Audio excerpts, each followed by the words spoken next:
വർഷത്തിലെങ്കിലും ശിക്ഷ കൊടുത്തത് തീർച്ചയായിട്ടും വളരെ സന്തോഷകരമായ കാര്യമാണ്. പ്രോസിക്യൂഷൻ്റെ ഭാഗത്തു നിന്നുള്ള കുറച്ച് തെളിവുകൾ ഇനിയും തെളിയാനുണ്ട് എന്നൊക്കെ അവകാശവാദികൾ പറയുമ്പോൾ പോലും കുറ്റം ചെയ്തവർക്കെതിരെ മാതൃകാപരമായിട്ടുള്ള ഒരു ശിക്ഷാ നടപടിയാണ് ബഹുമാനപ്പെട്ട കോടതി. ആ വേർഡിക്റ്റിനെ നമ്മൾ അംഗീകരിക്കുകയാണ് ചെയ്യുന്നത്. തീർച്ചയായിട്ടും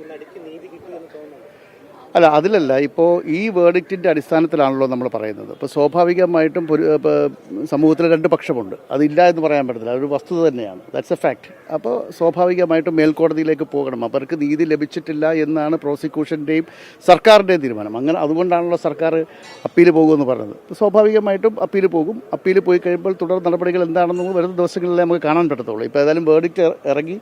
ഏതായാലും 3000 പേജുണ്ട്. എത്ര പേജുള്ള 3000-ഓളം പേജുള്ള ആണ് ഇറങ്ങിയിരിക്കുന്നത്. ഞാൻ വിധി പകർപ്പ് കണ്ടില്ല, നിങ്ങൾ പറഞ്ഞിട്ടുള്ള അറിവേ ഉള്ളൂ. ഒരു സ്ക്രോള് വന്നു, ഇങ്ങനെ 20 വർഷം കണ്ടെത്തണമെന്നുള്ള സ്ക്രോള് മാത്രമേ കണ്ടുള്ളൂ. അത് മാതൃകാപരമാണ്, അതിൽ യാതൊരു സംശയമില്ല. കുറ്റം ചെയ്തവരെ നിയമത്തിൻ്റെ മുന്നിൽ കൊണ്ടുവരാൻ സർക്കാർ വിജയിച്ചിരിക്കുന്നു. തീർച്ചയായിട്ടും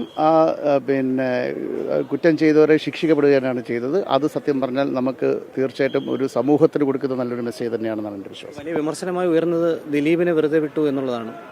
അതായത് നമ്മളെ സംബന്ധിച്ചിടത്തോളം ഒരു കാര്യം മനസ്സിലാക്കണം, നമ്മൾ വസ്തുനിഷ്ഠമായ കാര്യങ്ങൾ സംസാരിക്കണം. ഒരു കോടതിയുടെ മുന്നിൽ വരുന്നത് തെളിവുകളുടെ അടിസ്ഥാനത്തിൽ മാത്രമേ ഒരാളെ കുറ്റവാളിയാക്കുകയോ ശിക്ഷിക്കപ്പെടുകയോ പറ്റത്തുള്ളൂ.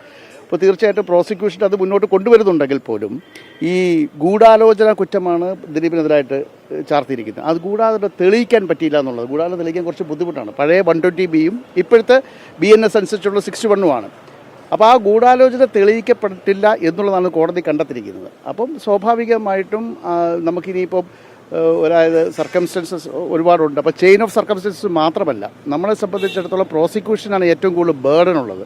പ്രോസിക്യൂഷൻ്റെ ബേർഡൻ എന്ന് പറഞ്ഞാൽ ആസ് പെർ ക്രിമിനൽ പ്രൊസീജിയേഴ്സ് ഒരു പ്രോസിക്യൂട്ടർ ആണ് ഈ ഗിൽറ്റാണോ ഇല്ലയോ എന്നുള്ളത് പറഞ്ഞത്. അതിൽ ഈ ബിയോണ്ട് ദ ഡൗട്ട് അവർ തെളിയിക്കണമെന്നുള്ളതാണ്.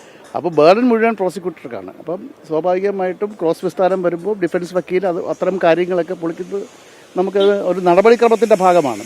അപ്പോൾ അതിനെതിരെയാണ് സർക്കാർ ഉൾപ്പെടെയുള്ളത് മേൽക്കോടതിയിലേക്ക് പോകുന്നത്.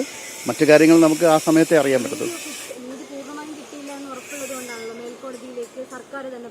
ഞാനൊരു കാര്യം അങ്ങോട്ട് ചോദിച്ചോട്ടെ, നമ്മളൊരു കോടതി വിധി വരുന്നു, ആ വിധിയിൽ മറിച്ചായിരുന്നു വിധിയെങ്കിൽ തീർച്ചയായിട്ടും പ്രതിഭാഗവും പോകത്തില്ലേ?